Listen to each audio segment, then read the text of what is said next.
Ons is nou hier by die Absa Galery, dis in die noordelike toring van die bank. Ons is hier vir die Absa Atelier top 10 finaliste. Dit is 'n media ontbyt waar ons as media die geleentheid het om met die top 10 finaliste te gesels en vanaand word die wenner dan aangewys. So, kom saam.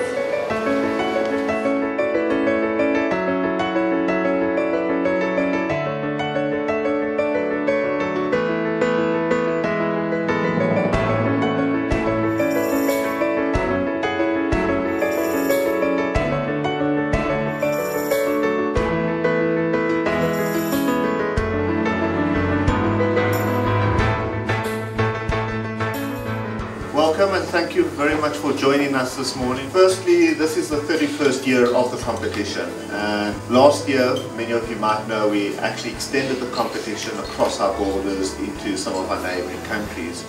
And this year, as part of a phased approach, we further extended it into 9 countries outside South Africa. So in total, the competition ran across 10 of our countries. Ek gesels met Paul Byles en hy is die Absa kunskurator. Paul, dis nou die tweede jaar wat julle van ander lande af ook kunstenaars genooi het om deel te wees van die kompetisie.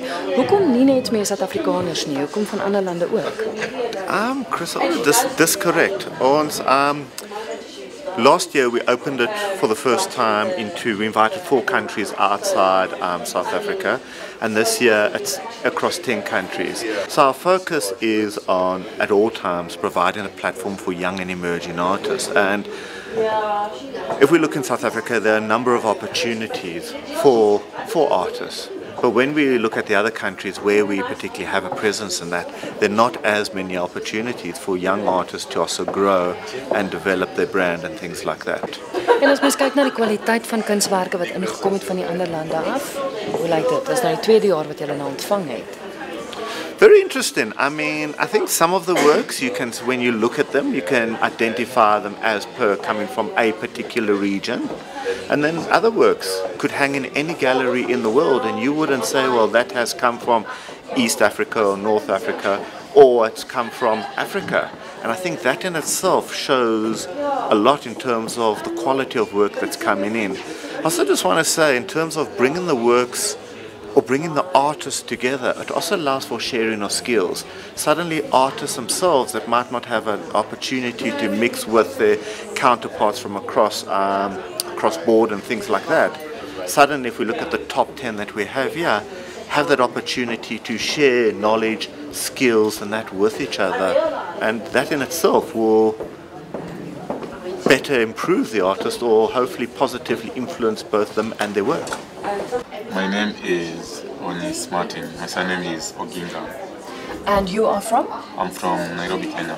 Let's explain to the listeners what we are looking at. It's a door. It's a very old door. My narrative is more into clustering people into groups. And the world today is even making it like we are in a time of world where we are so divided, and the technology, we are so evolved but so divided. And for me, that doesn't make sense. So because in different parts of the door, it's different characters. It's different characters, and then if you look at the different characters, they make some letters.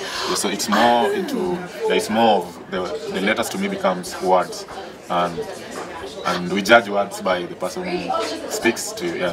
One of the glasses is broken. Why? It's again, does it when I conceptualize my work, I'm usually into there's the concept bit, but then there's the literal bit. So does it matter we're speaking?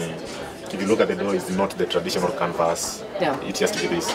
So if you look at the work, does it matter who is speaking? Do we need to have a clean mirror, a clean glass?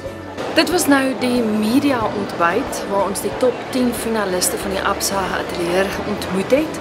Ons het met elkeen van hulle die geleentheid gehad om te gesels en ja, ons gesels dan weer.